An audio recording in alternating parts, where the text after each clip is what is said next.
नमस्कार दोस्तों, मैं मुकेश कुमार ढाका, व्याख्याता इतिहास विषय से। फर्स्ट ग्रेड काउंसलिंग को लेकर दोस्तों जो अपडेट आया है सामने, यानी 31 तारीख को और 1 तारीख को जो काउंसलिंग हुई है, तो उन अभ्यर्थियों से हुई बात के आधार पे आपको जो है कुछ नई बातें भी, एक्सपीरियंस भी आपको जो है बताते हैं।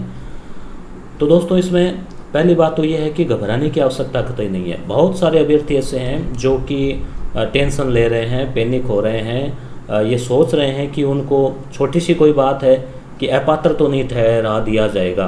तो दोस्तों इतना इजीली अपात्र नहीं ठहराते।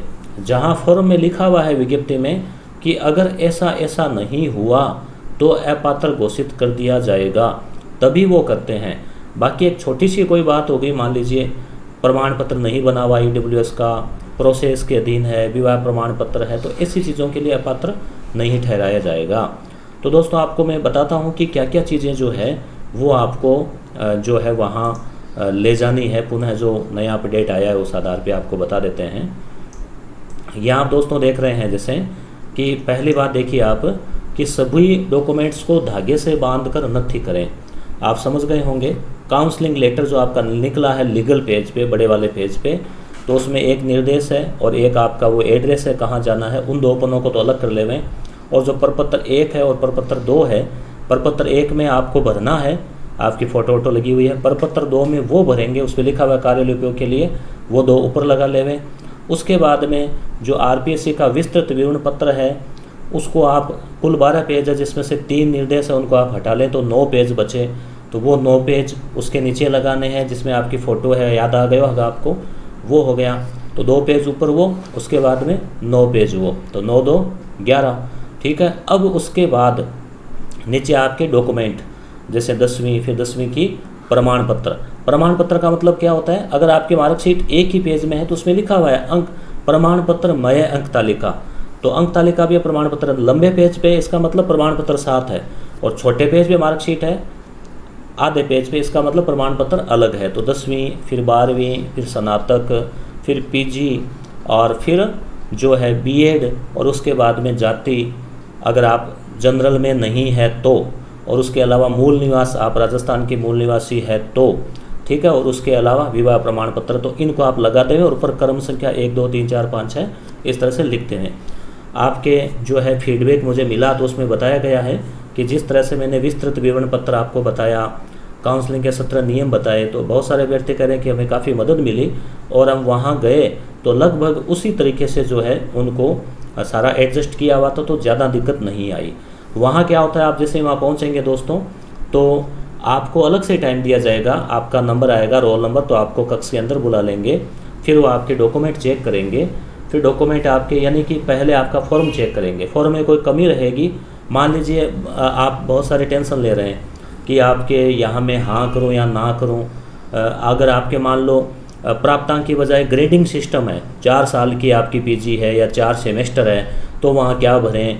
ऐसी कई बार क्रिटिकल स्थिति आती है कि आवेदन किया उस समय पात्रता नहीं थी, उसके बाद हुई, क्या करें। तो ऐसी स्थिति में वो आपको सजेस्ट कर देंगे कि यहाँ आपको टिक लगाना है या क्रॉस करना है। फिर आपको वो टाइम देंगे कि आप आराम से भर लो, फिर आप आ जाओ। तो आपको फिर वहाँ क्या करना होगा, आपको वो कुछ जो विस्तृत विवरण पत्र का जो दूसरी कॉपी है जिसमें डॉक्यूमेंट नहीं है, केवल 9 पेज का, उसको भी उसके नीचे बांधना होगा। तो सबसे बढ़िया देखो, मैंने पहला पॉइंट बताया कि डॉक्स को धागे से बांध कर नथी करें, यानी आप स्टेपल करेंगे तो वहाँ बार बार खोलना होगा।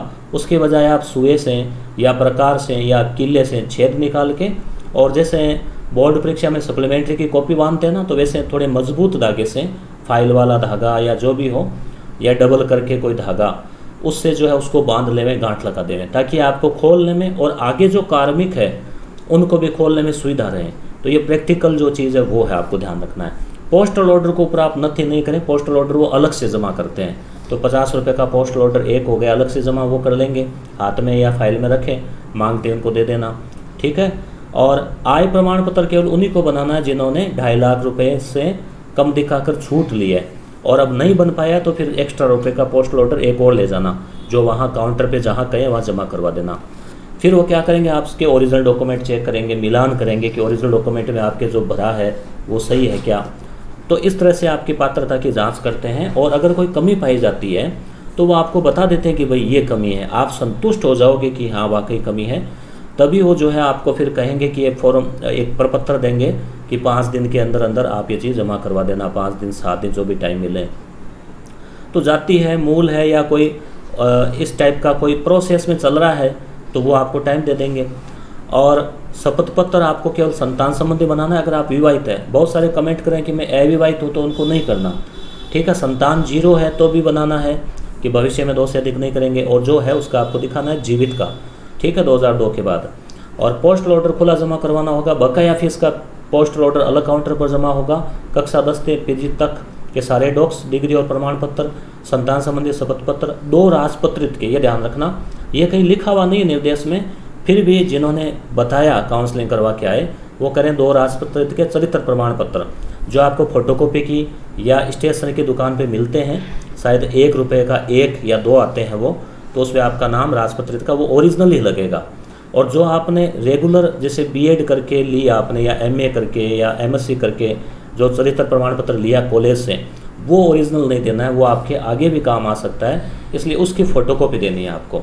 ओरिजिनल उसको आप ओरिजिनल वाली फाइल में रखो, जैसे आप 10वीं की मार्कशीट ओरिजिनल नहीं दे रहे, वैसे जो रेगुलर डिग्री वाला है वो आपको ओरिजिनल नहीं देना, अंतिम संस्था का देना है। जाति अगर आपके लागू होता है, आप ओबीसी के, आप एससी के, एसटी के, तो बहुत सारे पूछ रहे हैं कि एससी और एसटी जो है उनको क्या आय प्रमाण पत्र नहीं देना, चाहे फीस में छूट उनको मिलेगी तो उसको फिर भी नहीं देना। ओबीसी को जो है आय प्रमाण पत्र अलग से नहीं देना, फीस में छूट है तभी देना है, नहीं तो ओबीसी अपने आप में आय को प्रकट करता है कि आय प्रमाण पत्र है वो क्रिमिनल में नहीं है, तभी तो ओबीसी का मिला। ऐसे ईडब्ल्यूएस है, उसमें भी आय अपने आप 100 हो रही है आपकी 8 लाख से कम, और 2.5 लाख वाली छूट ली है आपने, यानी फीस में छूट ली है 300 रुपये की, तो फिर आप 300 या 200 रुपये की, 200 की मिली होगी आपको शायद, तो वो अगर आपने आय प्रमाण पत्र दे दिया तो छूट जारी रह जाएगी। नहीं दे पाते आप तो आपको 200 रुपये का पोस्टल ऑर्डर अलग से जमा करवाना है। ध्यान रहे, पोस्टल ऑर्डर खुला नहीं मिले मान लो, जैसे अलग सटीक रुपये का, तो कम नहीं होना चाहिए, 5-10 रुपये ज़्यादा हो सकते हैं, कम नहीं होना चाहिए। घबराएं नहीं, बहुत सारे विद्यार्थी घबरा रहे हैं, जैसे हम परीक्षा देने जाते हैं तो जो हेजिटेशन होती है उसी प्रकार की है, हालांकि स्वाभाविक है, परंतु आप कॉलम में कोई छोटी गलती हो गई, कोई भूल रह गई, कोई भरे वैसे रह गया, तो उसमें घबराएं नहीं। बाई पोस्ट भेजते हैं तो दिक्कत रहती है, वहाँ तो आप खुद सामने मौजूद है, सामने भी वहाँ कर्मचारी है, सुनने में आ रहा है कि बहुत उनका अच्छा विनम्र व्यवहार है, ठीक है, तो इसलिए आपको जो है किसी प्रकार के डरने की आवश्यकता नहीं है, काफ़ी सहयोगपूर्ण उनका व्यवहार है, तो जो भी कमी होती है। अब एक बात आ रही है और कि वांछित योग्यता के आधार पे जो है वो रिजेक्ट किए जा रहे हैं, व्हाट्सएप पे कुछ आ रहे हैं, फर्म के अपात्र घोषित किया जा रहा है, उसका क्या मसला है वो भी आपको मैं प्रूफ के साथ में दूसरे वीडियो में बताऊंगा।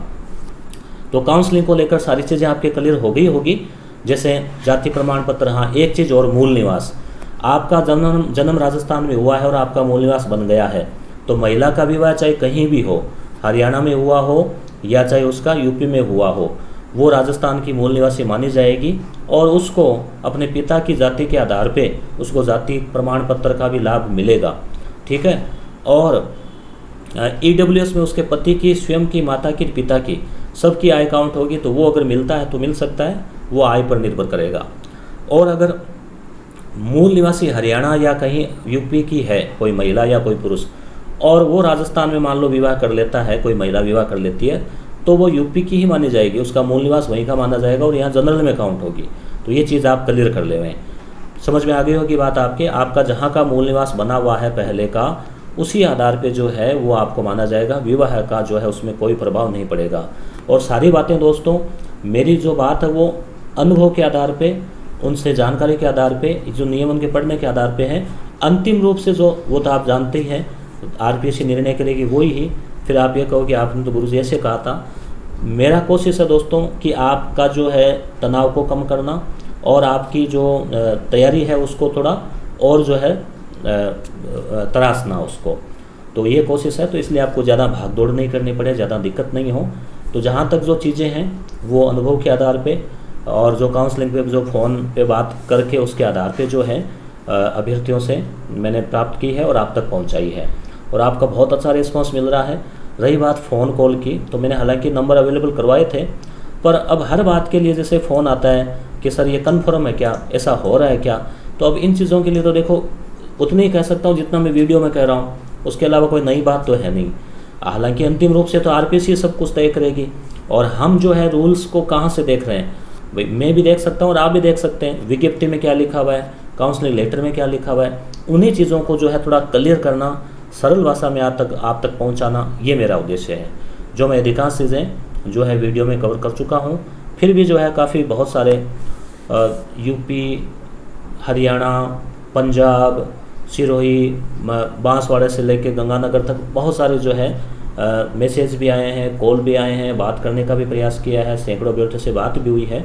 तो चीज़ें वही है दोस्तों, घबराना नहीं है। जो चीज़ आपके पास है उसको वैसा वैसा दर्शाने का प्रयास करें। अब कोई चीज़ मान लीजिए कह रहे हैं कि एनओसी नहीं दे रहे तो कोई बात नहीं, आप कह दो नहीं दे रहे हैं। अब आपको ये तो है नहीं कि अपन को ज़बरदस्ती ले लेंगे भाई, आप उसमें एप्लीकेशन लिख सकते हो या मौखिक कह सकते हो कि भाई मैं प्रोबेशन में हूँ इसलिए नहीं दी, या विभाग में प्रोसेस चल रहा है, पुलिस डिपार्टमेंट में कोई व्यक्ति काम कर रहा है तो उसको टाइम लग जाता है कई बार मान लीजिए एनओसी में, तो आप उनको कह सकते हैं कि भाई एनओसी मेरी जो है प्रक्रियाधीन है, एप्लीकेशन दी हुई है, आप प्रोसेस में ले आएँ। चाहे मूल निवास हो, चाहे जाति हो, ई मित्र पे मान लो नहीं बन रहा, छुट्टियाँ आ गई, आपके काउंसलिंग आ गई परसों ही, तो अब आप क्या करेंगे? तो जो वही है कि आपको काउंसलिंग में जाना है, जितने डॉक्यूमेंट है उतने आप ले जाओ, और बाकी के लिए आप उनको कह दो, वो आपको कह देंगे, आपको बता देंगे, पत्र दे देंगे कि 5 दिन 7 दिन में आप जमा करवा देना। तो मेरा कुल मिला के बात आपको ये कहना है कि छोटी सी बात के लिए आपको अपात्र घोषित नहीं किया जाएगा। इतनी मेहनत की है, लाखों लोगों में से सिलेक्ट होके आप हज़ारों सैकड़ों में काउंट हुए हैं, तो ऐसे कोई छोटी सी बात पे रिजेक्ट नहीं होता है, कभी भी नहीं होता।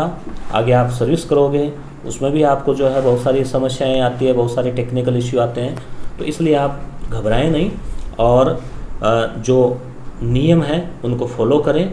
जितनी जानकारी आपको आ रही है समझ में पढ़ के, उतनी आप फॉर्म में कर दें।